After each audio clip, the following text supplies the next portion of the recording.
మీ ఇంట్లో ఎవరైనా తరచూ అనారోగ్య సమస్యతో బాధపడుతున్నారా? అయితే వీడియో అస్సలు స్కిప్ చేయకండి. శాస్త్రం చెప్పినటువంటి ఒక్క నియమం పాటించి చూడండి.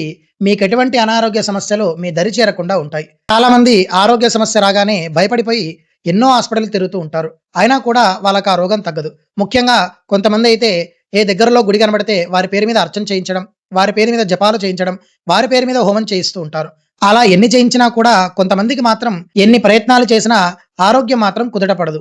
నేను చెప్పేటటువంటి ఒక చిన్న పరిహారం చేసి చూడండి. ఖచ్చితంగా మీ ఆరోగ్యం కుదుటపడి మీరు మంచి ఆరోగ్యవంతులుగా అవుతారు.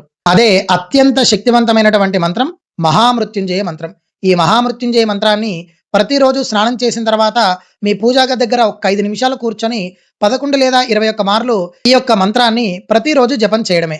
ఇలా మీరు ప్రతిరోజు కన్సిస్టెంట్‌గా చేయడం వల్ల ఆ మంత్రం యొక్క శక్తి తరంగాలు మీ శరీరం లోపలికి వెళ్లి అనేక రకాల రోగాల్ని తొలగించి మీకు మంచి ఆరోగ్యాన్ని ప్రసాదింపజేస్తుంది. మీకేదైనా మేజర్ హెల్త్ ఇష్యూ వస్తే ఖచ్చితంగా డాక్టర్‌ని కన్సల్ట్ అవ్వండి. దానితో పాటు ఈ యొక్క మృత్యుంజయ మంత్రాన్ని పారాయణం చేయడం వల్ల ఆ యొక్క వైద్యానికి ఈ మంత్రం శక్తి తోడై మీ యొక్క శరీరంలో ఉన్నటువంటి రోగాలు క్రమక్రమంగా నయమవుతాయి. మీకొక చిన్న ఎగ్జాంపుల్ చెప్తాను.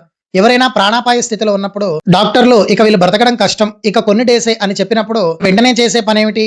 ఆ యొక్క వ్యక్తి పేరు మీద మహామృత్యుంజయ పూజలు కానీ, మహామృత్యుంజయ హోమాలు కానీ, మహామృత్యుంజయ జపాలు కానీ చేపిస్తాం.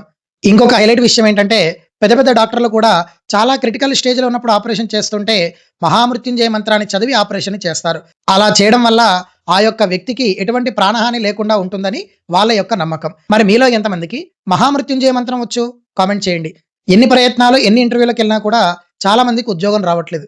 దాని గురించి కూడా పరిహారం చెప్తాను. అంతవరకు ఛానెల్‌ని సబ్స్క్రైబ్ చేసుకోండి. జై శ్రీమన్నారాయణ.